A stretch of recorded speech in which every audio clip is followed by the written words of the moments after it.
Welcome to Letters from America, a road trip podcast searching for the Swedish footprint in the United States. I'm your host, Martin Värn, and today I've parked the Volvo in Indianapolis, in Indiana. And with me, in my trailer, is Felix Rosenqvist, the winner of Indy 500. That's right. Welcome.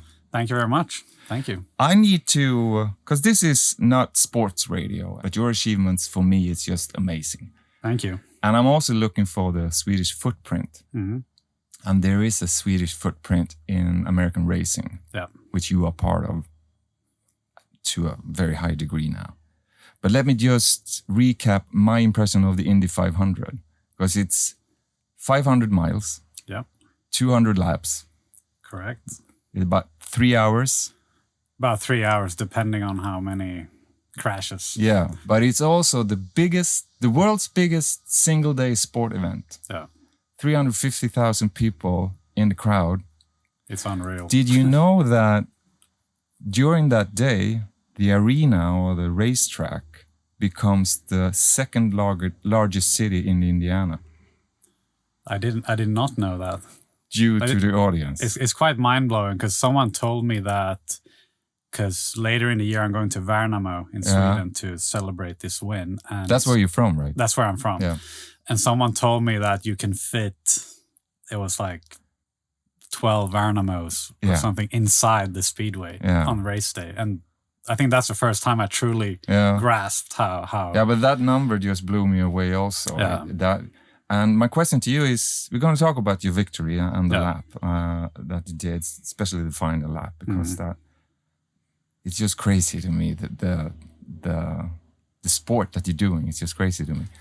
But do you feel, because you're sitting in a single seat, open wheels, and do you even feel that there's an audience there when you do this?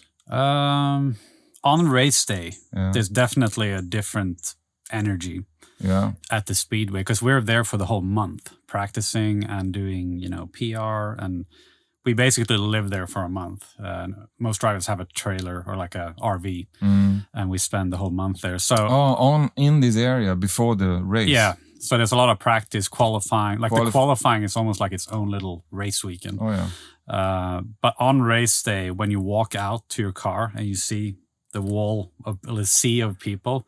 But it's almost too much. It's just... It is, yeah. You can't take it in. No. It's almost like a movie, or when you go to like the Empire State Building, and it's so high up that you can't really grasp it. You almost feel like you can walk to the next roof. Exactly. In a way, like as a step. But it's so high up that it doesn't feel it doesn't trigger the fear response. It's kind of the same thing.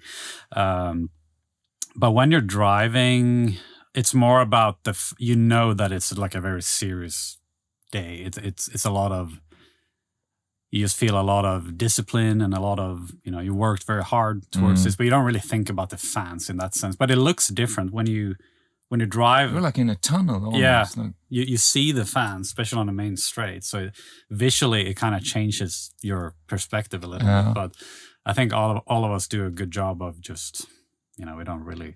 Yeah, because you're, I think you average around 200 miles, 300 kilometers. Is that what you're doing? So qualifying, it's 333, I think it was this year. So it's around 380, I think, kilometers an hour. And it's wild. It's wild. And if you look, there's a couple of statistics here that I find interesting. First of all, there's 5 Swedes ever that have competed in this final. 3 of them have won. Yeah. And you're the 3rd one. We got Kenny Bräck and Marcus Eriksson, and then you. Yeah. Out of 5. That's just amazing. It is.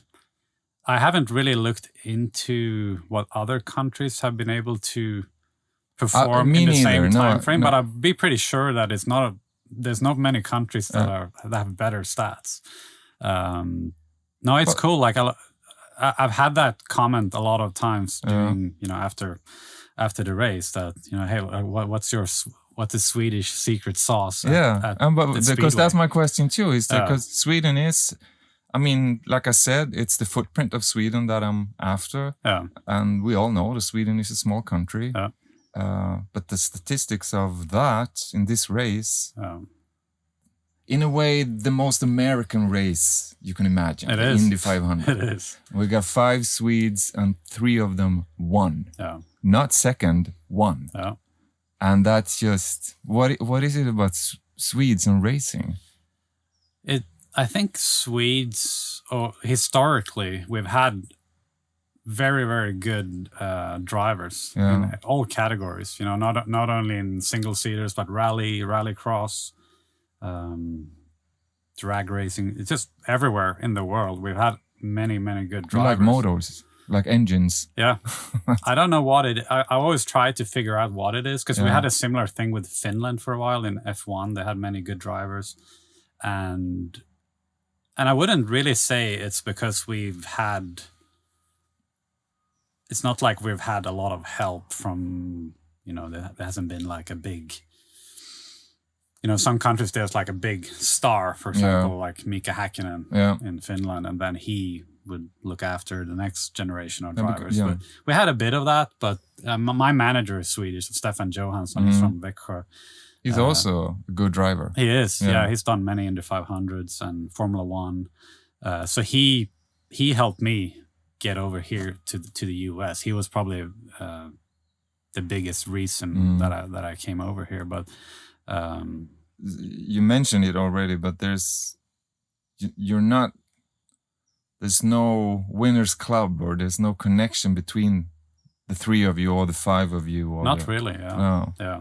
So you're not part of a secret society somewhere. This is how you do it. Yeah. No, but I think in Sweden there's probably there's a great interest for cars and racing. You know, not as big as here, obviously, but I think per capita it's pretty big. And historically there's a big group of people that love racing, and it's coming back now with a resurgence of F1 and also IndyCar. But I think also Swedes are like, we're tough people. You know, both me and Marcus came over here 9 years ago, and I wouldn't say it was the most straightforward journey for us. Like we had tough seasons. But yeah, we fight hard, I think, and that's probably the biggest ingredient in being able to win it. That we're stubborn people. Can we stay with that a little bit? Yeah. The story that led you here. You started out as a young boy, I know, with kart racing, right? Yes, correct. Go-karts. And that got the bug going in you. But how does anyone go from that to this? It's it's not a straightforward journey for anyone. Racing involves a lot of. It's an expensive sport. Yeah. So when I started in go-karting, you know, my dad had a small business in Värnamo, a nail factory. Oh, yeah. He sold that shortly after I stopped go-karting and transitioned into single-seaters. And I actually raced in Asia for 2 years. I lived in Shanghai because that was kind of the cheapest place we could go. Because at this time, we were still pretty much funding it ourselves. So what you're looking for in that stage of your career is experience, really? It is, doing laps. Doing laps, and also maybe build some sort of recognition, or some sort of name that this guy is on his way somewhere. Exactly. That was kind of our goal. We raced in Asia, won a championship there. And then as you transition into Formula 3, which I spent a lot of time in my career, it gets more and more expensive. And I had some help from Mercedes at the time. I was in their junior program, and some local companies from Sweden that were very kind and helped me. But it was a bit of a crazy, like when you look back at it, mainly from a financial standpoint. Like my dad risked everything really without. I think he didn't tell me and my mom about most of it because he wanted to shield me from the pressure of like, hey, we risked everything for you. Of course. But he believed in me probably more than I did myself. And so I have him to thank for everything really. But it's a crazy thing to get yourself into, especially if you don't have, there's a lot of drivers that have like a wealthy family, or they, maybe there's a son of a previous Formula One racer, so they have all the connections and and maybe better financial situation. But we pretty much did it from the ground up. Is he still around, your dad? He is, yeah. Was he here when you won? He wasn't, unfortunately. Oh, okay. He I think he's been to all the other Indy 500, so it was a shame. But he's obviously over the moon. Yeah, of course. That must be amazing. It was, yeah. And then I started working with Stefan Johansson, my manager, and we kind of ran out of funding. Really, that was the bottleneck in taking the next step. But excuse me, if you don't mind. Because you come back to that financial thing. Yeah. What type of money are we talking about?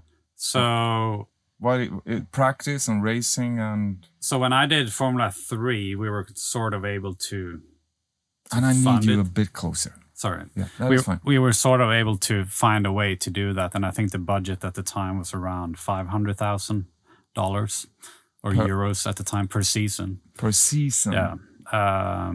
And then Formula 2, which was the next step, which is right below Formula 1, obviously, that was more like a 1.5 million a year. So we kind of ran into a wall when we got there. And me and my manager said, let's just try to prove myself in any kind of car without bringing in any money. We're just going to say, like, we're not going to contribute with any funding and just try to race everything. Yeah. So I was in Japan. I raced in Formula E, a bunch of different series, and but the car itself, just to hold it running on that level, that's a lot of money. It's the staff mainly, the staff and tires. Yeah, but that is part of the car to keep it going. It is, yeah. It's a lot of maintenance and a lot of man hours to keep it going. So you kind of have to become a little businessman at a very young age. Yeah. So they say our race car drivers are actually pretty successful in terms of, they talk about NFL players, they go bankrupt 2 years after they retire. And race car drivers historically have been pretty successful in business and in just because you're forced into do that. You learn about money very early. Yeah. So since I was probably 26 until now, the last 9 years, I've just been hired as a professional. So you get a salary, you show up, you don't have to do anything with the funding of the car or the sponsor. I have my own sponsorships, but at this point I'm just hired to do the job. So and that's a level that is pivotal when you reach that. That's kind of the point you want to reach all your when you're young. So now it's a very different story, but those years of the grinding and exploring and driving different cars and gaining experience was kind of the foundation of becoming a professional What driver. is that like to do that, to sort of mangle your way through because you must have some sort of thing on the horizon that motivates you, because you're doing expensive stuff, as you said. But it's also very dangerous, and it's also very exhausting. It tears your body, I can imagine, because it's a lot of speed, a lot of tension, and a lot of nerves, and a lot of everything. It's like overkill of everything in a way. It is, and we can talk about the physical aspect later, but that's something that's kind of overlooked in racing. But I don't know, I think I've always been the type of person that, is that your father who sort of... I think yes and no. He did a pretty good job at not... He wasn't too involved in my racing. I think he made sure I had a chance to compete.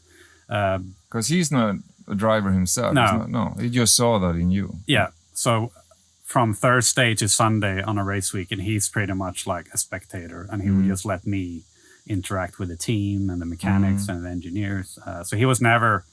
involved hands-on. I like your father. Yeah, he's a good man. He is, and it's pretty rare. I would say this now when I'm at the top level. Yeah. Most dads are pretty similar, but when I did go-karts, you had a lot of dads or mothers as well that were too involved. They were they were trying hockey moms. Yes, which becomes detriment. Like it's a very toxic thing. Yeah, it is. Absolutely. In tennis, you have, exactly. But in the end of the day, you gotta want. It has to come from you, because you can't force someone to do all, as you said, all this. Traveling. I probably missed all my best friends' weddings. Yeah. Like the sacrifice you go through, you don't do that if you don't want to do it. No. So it's cool to look back at it. Do you feel like that? Do you feel that sacrifice, or are you so devoted to the sport that this is what I'm doing? Or do you wake up at night and feel, oh, shit, I missed a lot of things? Sometimes I think the older I get, the more of a sacrifice it becomes, because you value different things. Because obviously now I have a good life. I don't have to, in the younger years when I had to prove myself and I had to fight and it was always on the edge. Then I just knew I had to do it, because it's like survival. It's that point, passing the point of no return. You just have to go flat out. You can't do it half-ass. So at this point, you probably value more, like, spending time with your family, your friends, and like we just had a baby. And oh, congratulations! Thank you very much. Yeah. And before, it's a fun thing. Before we had her, I was like, if I because it was in the middle of month of May. It was right before the Indy 500. Oh, yeah, wow. And I was like, if I miss the birth, it is what it is. But, you can't really control that. And I didn't miss the birth, which was great. Good. That was good. But now after the fact, I was like, there's no, if we have another baby, like, I don't care. I'm gonna be there. Yeah. So it's cool. You learn things. Has that changed the mindset while racing? In a good way, I think it has. Yeah, because you're more. I'll say you're more, when you're home, you're focusing on being a dad, and that's your only job. And when you're at the track, you just have to disconnect and focus on racing. Oh, yeah. And I kind of like two different lives in a way. Yeah, and I like it. I think it's been good for both sides for me to not tangle them up, and to just, when you get to the track, okay, like now the best thing you can do now is just focus on being a pro, performing, and then you come home and you just flick a switch, and now you're dad Felix. Yeah, so I've loved that. Change the outfit and got your sweaters on. Yeah, always. So it's been a cool thing. It changed me as a person for sure, and for the better. Yeah.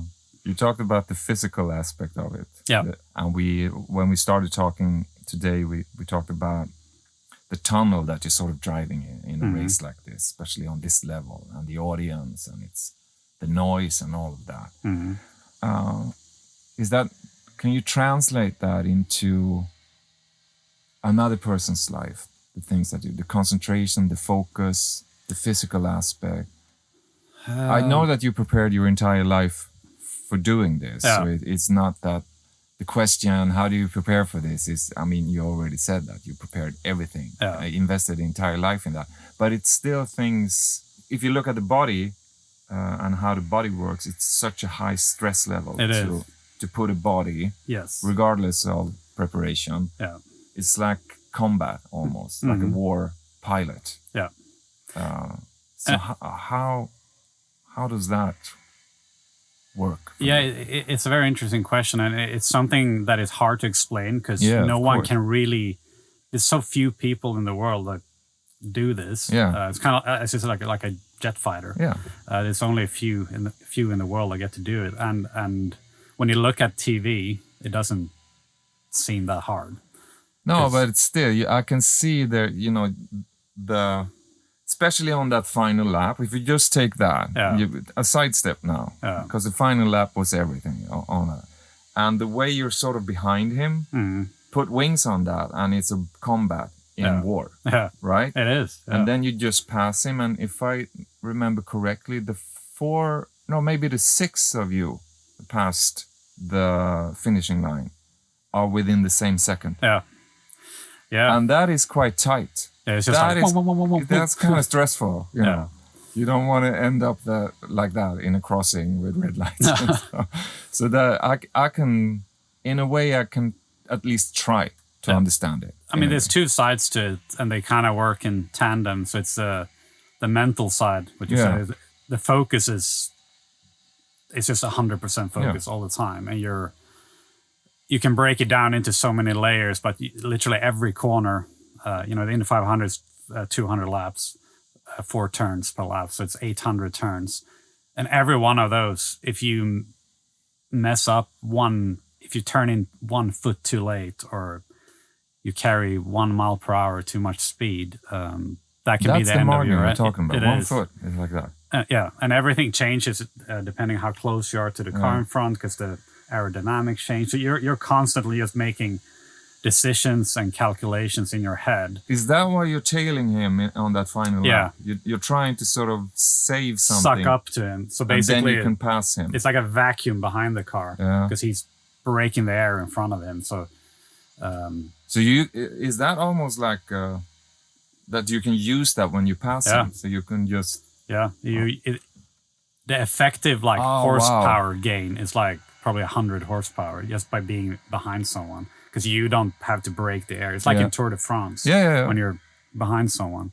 But it's a very similar strategy actually as in cycling. But I mean, when you do that, because it's quite evident, I recommend everybody who's listening to watch the final lap, because it's on YouTube. It's easy. So you can find that. But it's so evident to me that you're sort of tailing him, and there is almost like a curve when you throw yourself in front of him. Is that actually what happens? Yeah, so you try to so the closer you get to him, the more of a boost you're getting. Yeah. You can't see it obviously because it's air. It's invisible, but it's like a vacuum behind. So you try to get as close as possible, and then you have to obviously turn before you crash into him. Yeah, exactly. So that's why it looks like so aggressive, and the car is very on edge when you do that as well, because you have no grip when you're right behind someone. So I think for the racing nerds out there, it's probably more. We call it a slipstream, which is basically you tuck in behind someone and you gain speed. So there's a lot of strategy behind that. But you have those things, the mental side, which is a lot that's of what we focus. talked about. Sorry, I interrupted you, but with the mental side of doing it, that's what we talked about. Which is the main thing, right? The mental side is everything. In every sport, really, when you break it down to the details. But then you have the physical side, which is something that's very overlooked, especially in IndyCar, because we race normally for 2 hours. I mean, this time of the year in the Midwest, it's normally 90 degrees plus. We had a race in Nashville on Monday. It was delayed because of weather, but it was 92 degrees, and the heat index was like 100 and something.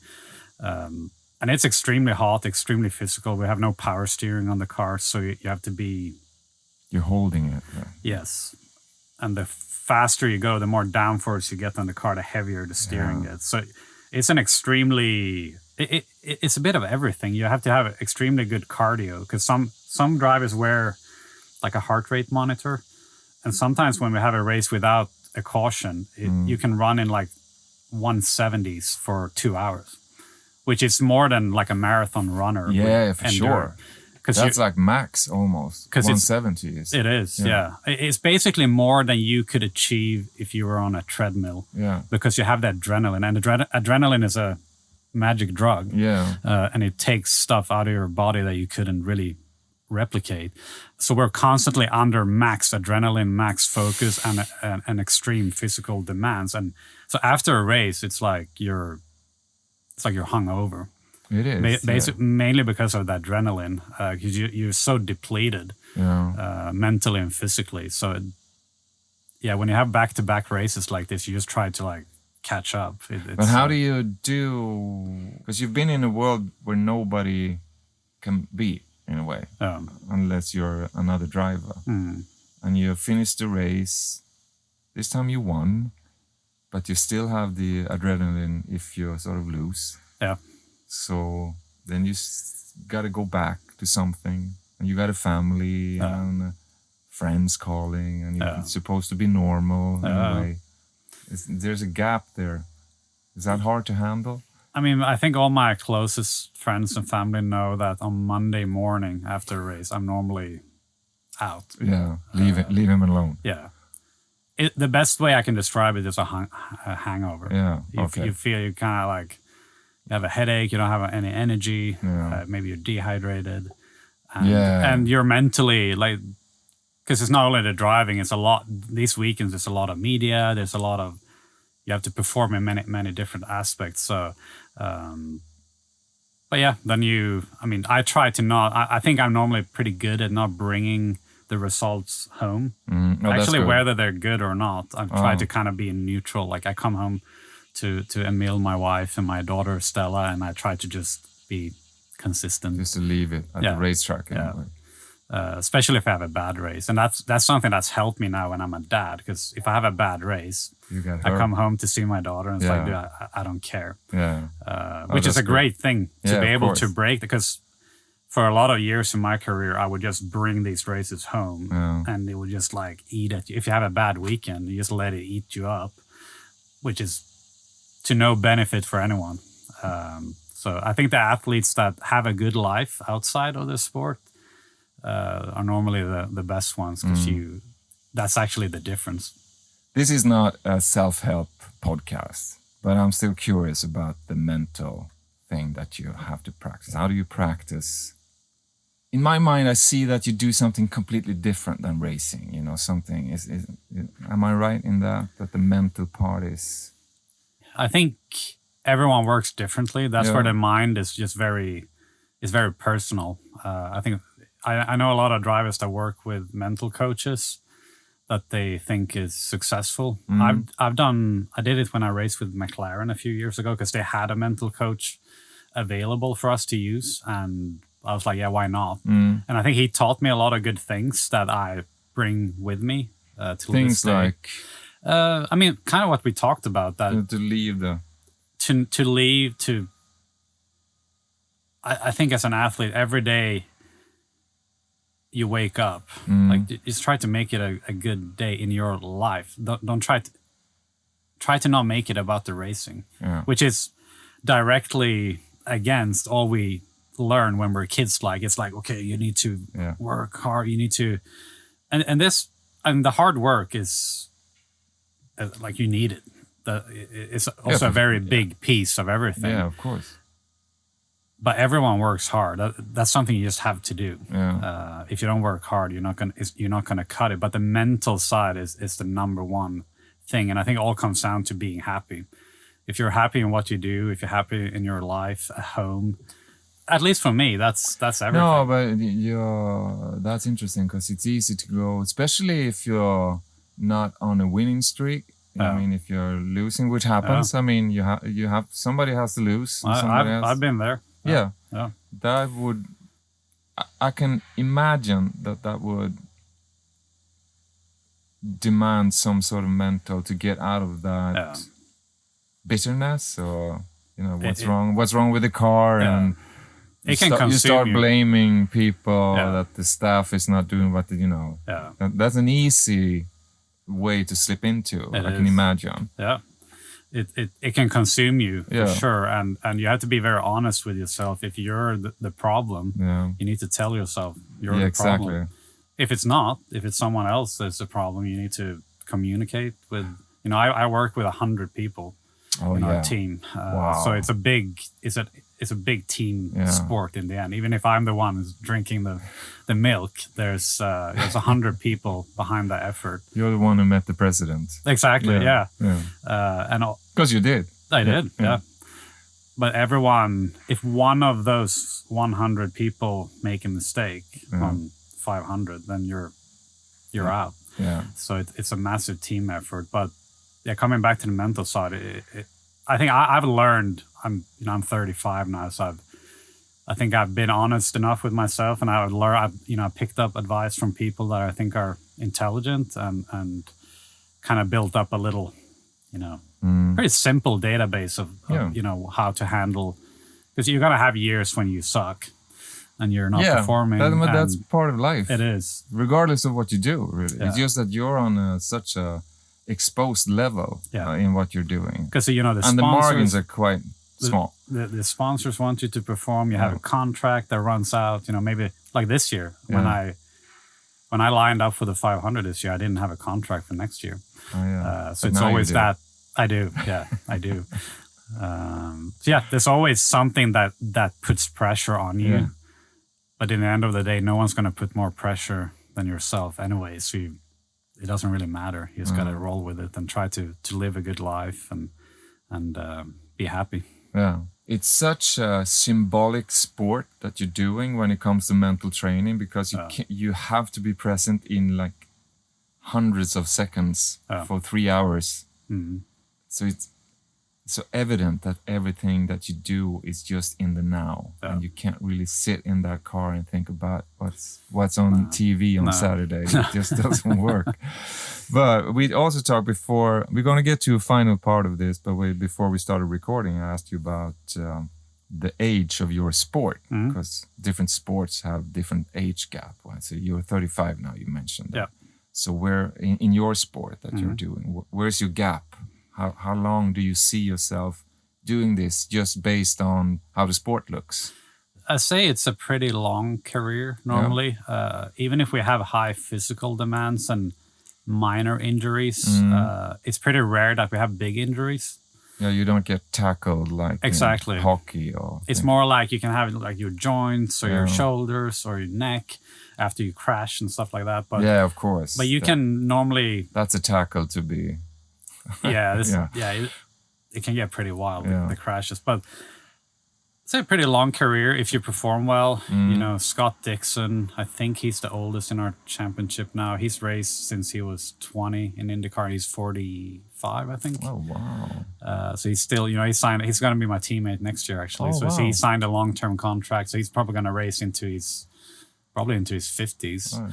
Do you see yourself do that? As long as today, now when you're at this level and you sort of achieved a lot of things that I assume that you dreamt of as a young teenager driving.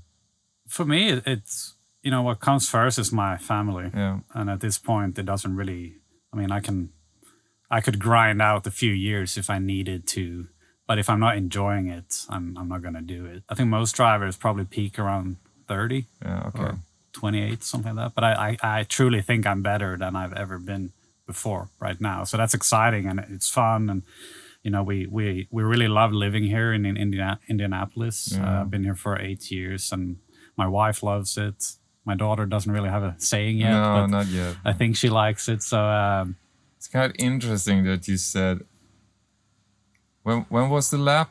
How long ago did you win? When was what date was it? I can't remember. 24th of May. 24th of May. Yeah. So a couple of months after. Yeah. Your comment on that, without thinking of it, is, I'm doing well now. Yeah. Yeah, you just won. I know, yeah. You're doing great, man. Yeah. No, we're always hard on ourselves, drivers. But I think that's a good... I honestly think that is a good way of looking at it. Okay, I did well. That doesn't mean that I'm better than anybody. No. Because I can lose tomorrow. Yeah. And I really think that's on the mental side of it and mental training, and it also applies on everything. Yeah. As soon as you start thinking that, you will stumble and then you will fall. Because you relax and then you're... Because when we had a race in Nashville last weekend, and that's like a completely different track, completely different challenge, and nothing translates. So just because you won the 500, it's obviously great for your confidence and for your CV and for your bank account and all the things. Sponsorship, everybody's happy for that. Yeah. And I was able to sign a contract directly because of that. Yeah. But it doesn't translate in the end of the day to anything else we do on the calendar. No, you can't move that racetrack experience to something else in a way. So you have to reload for every week, and it's basically a clean sheet. You have to prepare. So as long as I'm enjoying that part and as long as you're having fun, I think I'm going to do it till the day I'm not, and then this is going to be a stupid question. You're going to think I'm an idiot now. But when I was young, I had this, car track that you have in your room as a kid, like the slot car. Yeah, the slot car, like Scalectric. Scalectric, yeah. And those tracks are always in an 8. That's right. But there's no real racetrack that goes in an 8, is there? There is Suzuka in Japan. Was it one? It actually crosses itself. There's a bridge. There's a bridge, yeah. So, but all others are circles or like weird pretty loops. Much, yes. Yes. It's a thing I've been thinking because my racing experience is holding this thing. Yeah. Now we have 3 different kinds of tracks. We have ovals, which is basically just turning like left. Indy. So Indy is kind of a unique one because it has 4 turns. Normally there's 2 turns. It's almost like a square. It's a rectangle. Yeah, rectangle. But we still call it an oval. Yeah. So we have ovals. We have street courses, which is, where you race in the middle of Toronto on streets where you drive your Volvo. Yeah. And they rebuild it for the weekend as a like Monaco does the exactly. same, yeah. And then we have permanent road courses, which is Laguna Seca and that is more where you can see the racetrack. It goes like exactly. It's like a piece of art. Yeah, it's like a nature. So we have those. Are those fun to race? Those are the most traditional, most classic. I think personally, probably the most enjoyable. Ovals were new for me because we don't have it in Europe. Oh, okay. So when I came over here when I was 20. I think I was 26, 27. I had to relearn that. And that's like ovals and road courses are like comparing badminton and tennis. Oh, yeah. It's a completely different thing. Oh, yeah. And a lot of us struggle with it when we come over because a lot of Europeans come over here to race. And the team kind of has to make a gamble because we're going to have to learn the ovals. And some people just never get it. They never learn it. But what is it possible to explain what's hard? Yes. For someone who's not driving? So the oval track it's basically momentum leading into more momentum. So let's say you carry 1 mile per hour more speed than someone else in turn 1. Yeah. And then you come up to turn 2 and that mile per hour it still carries. So if you're able to keep that speed in turn 2, it's just like a constant, you never brake. Yeah. So the momentum always carries. So if you have if you're not break, if you have a little weakness, if you're bad in turn 1, that's just going to bleed left time all the time. So it's a very unique way of thinking about racing because normally we brake and we turn left and there's a chicane and there's a right-hander and over a lap it kind of evens out. And maybe you're a little slower in turn 1, but you're better in turn 3. But on an oval, there's just nowhere to hide because it's just a constant loop. I never thought about that. Yeah, you lift the throttle when you're in traffic and stuff, but you never brake and do a maneuver in a way. No, just speed. Yeah. So it's very much about setting up the car as well. So you have to be very skilled in terms of what you need from the car with engineers, and then the racing part is very unique as well because the whole slipstreaming effect that we talk about. Yeah. So it's finding the gap of going through. Yeah. So like even me, when I went over, I was like, how hard can it be? You're just turning left. Well, like, what's the hard? Keep your arm out to turn left. So yeah, it's the whole thing. And it took me probably 3 years before I really got it. Well, now when you mention it, it's kind of almost like a downfall all the time. Like it always Well, if you have a bad day on the oval, it feels like you're doing a million laps. It feels like you're in there for 10 hours. Yeah. Because there's just nowhere to hide. And you're struggling. So, but when you have a good day, like I did in Indy, then it's the most fun thing ever. Okay. It was a pleasure talking to you, but I want to do one final thing. Because we are, if you look at the map, as you already noticed. Yep. Let's see. Where's between the lakes in a way. Indiana is down here. You got the big lakes up here. Chicago is marked, so we're here. Down there. And you are from Värnamo. Yep. Which it's is like down the Texas of Sweden. The Texas of Sweden, yeah. Or Louisiana, maybe. Yeah, a certain type of Swedes come from there. Yep. You're right. Well, I say that with love. Yeah. I mean, it's fine. Where is home? Now it's Indianapolis. Okay. I mean, yeah, that's where we are. That's where My daughter is American, actually. So she's born in Carmel, Indiana. That's just not far from here. So I do a line up there, and you can give me a signature out there in the ocean. Signature or Yeah, signature, whatever feels. Maybe, yeah. So. And maybe one day I moved back and we can do another interview. You can do another one here. Yeah, I'd love to do that. Yeah. But my final question is, this is home for you now. Yep. This is where you came from. Yep. If you were to write a letter from here to home today, what would you say? I would thank Värnamo for being like that's still the core. You mean the community of that town? Yeah, just being raised there. I think it taught me a lot of good things. How to be humble, work hard. It's just it's a special part from Sweden, and when I hang out with my friends, that are almost all of them are from Värnamo, and we still have a great relationship. And when I go home there, I just feel like it's like when you went to school. Yeah. But it always kept me humble, having that link. And do they keep you humble also? When they do, yeah, which I love. You know, we never really talk about racing. I mean, I will call them like when I had my negotiations for my contract for next year. Like I would call them because I like to have the input from their perspective because they know me. They know you and they're not in the industry. Exactly. So they get a life perspective. Yeah. Of it. Yeah, even if they don't know that much. That's a very good idea. So. But did you tell me about the letter? Is there any? Or did I miss it? What do you want to write? Was it thank you? Just thank you? Yeah. A short letter. Thank you for keeping me humble and for making me into who I am. That I still am today, 100%. I got letters for you here. Okay. This is postcards from the tour so far. Okay. Yeah. So you can use one of those. Thank you. If you want. That's great. Thank you. Oh, letters from memory. Yeah, that's right. Yeah. Now you did the connection. Yeah. Okay. That's cool. Thank you very much. It must be cool to just go around. It is kind of cool. It's, do you want to join me? You're a good driver. So you can, if you need to sleep. You can drive. Go high speed in the left lane on the interstate. We'll be there quickly. Yeah. Thank you, Felix. Thank you very much. I could talk about all the details of racing for an hour. So we'll talk again. We'll talk again when you're in Sweden. It's good. Thank you. It was a pleasure having you here. Thank you. Absolutely. You too. Yeah, Thank you. Thank you.